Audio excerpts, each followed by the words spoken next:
Hello mga kananay, for today's video nga mga kananay, magluto tayo ng kamote. So, ano yan guys, binili ng asawa ko yung kamote na yan. So, namiss kong kumain ng kamote. Sabi niya, bumili daw siya ng kamote, lutuin ko daw. So, ipiprito ko lang yan guys. So, balatan na muna natin yung kamote guys. Ayan. Alam nyo ba, sa probinsya dati, syempre, taga-probinsya ako, 'di ba? Dito lang ako nang kapangasawa sa Maynila. So, ayang kamote, saging, parang na namin yan, araw-araw na kinakain. So, parang magsasawa ka. Pero nung natira ako dito sa Maynila, so bihira na lang ako makakain ng kamote. Although mayroon naman din sa palengke, minsan kasi mahal.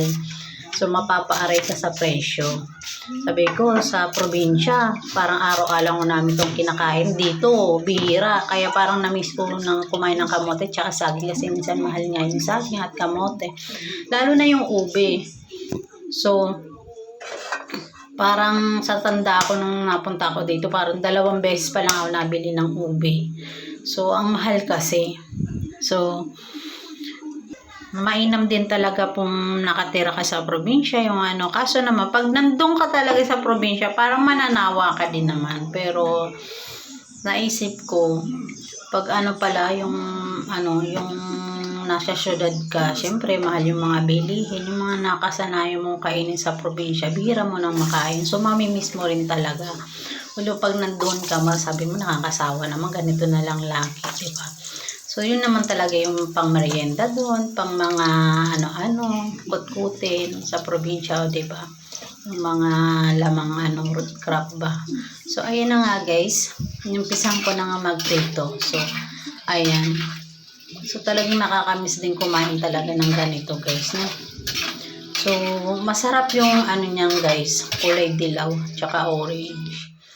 So, alam ko may violet din na kamote. Kasi dati nagtatanim kami niyan sa probinsya, pero ngayon hindi na kasi matanda yung nanay ko. Wala na rin tatay ko. Dati nagtatanim pa kami dun sa bundok. So dun talaga nagtatanim ng mga kamote yung magulang ko. May kami, may lupa kami sa bundok. Umakyat pa kami dun at doon kami natutulog. So nakakatuwa lang maalala mo yung mga bagay na yun. Ang sarap pa dun sa bundok pag ganyan, halimbawa araw na ng harvest ng kamote, doon kayo matutulog kasi pag hindi mo kasi yung inani, kakainin lang ng mga daga, malalaking dagang bukid. So ayun guys, so kaya doon kami natutulog mga 2 araw, nagbabaon kami ng pagkain. So habang ng kamote, tapos yung pagbabanon guys, binababa na lang nun ng may kalabaw kami, may sakayan. Ang tawag dun ay ba yun? Nawala sa isip ko kung yung tawag dun, basta may yun, may kawayan na doon namin sinasakay. So ayan guys, luto na ang ating kamote guys. So ayan, tara, kumain na tayo ng kamote. So ayan, masarap yan guys, matamis yung nabili niyang kamote. So, ayan. Minsan naman nakakadala kasi parang may mga bukbuk na mabibili mo.